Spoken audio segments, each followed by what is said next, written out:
کیا آپ کو نزلہ زکام رہتا ہے؟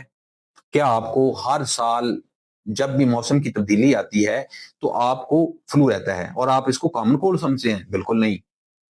اگر آپ کو سال میں 3 سے 4 ماہ، کچھ کیسز میں 1 سے 1.5 ماہ چھینکیں آتی ہیں، ناک سے پانی چلتا ہے اور گلا خراب رہتا ہے، تو یہ آپ کا کامن کولڈ نہیں بلکہ یہ الرجی کی ایک بیماری ہے۔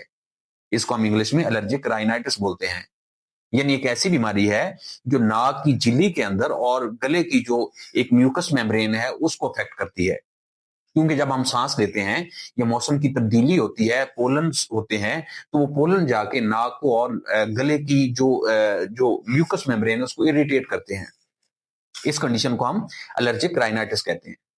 لیکن اگر اس طرح کی کنڈیشن کو کامن کولڈ سمجھ کے، یعنی ایک روٹین کا نزلہ زکام سمجھ کے میڈیسن سے ٹھیک کیا جائے تو یہ آہستہ آہستہ بگڑتے ہوئے آپ کو سانس کی نالیوں کا دمہ بھی ہو سکتا ہے، کیونکہ الرجک رائنائٹس کا اگر پراپر علاج نہ کیا جائے تو اس سے ایزما ہو جاتا ہے۔ یاد رکھیں کہ جو الرجک رائنائٹس ہے اس کا ایک مستقل علاج ہے اور وہ ویکسین کی شکل میں ہے۔ الرجی کی ویکسین ہمارے تمام سینٹرز پہ موجود ہے، آپ تشریف لائیں، ٹیسٹ کروائیں اور اپنا مستقل علاج کروائیں۔ اس طرح کی مزید ویڈیوز کے لیے ہمارے چینل کو فالو کریں۔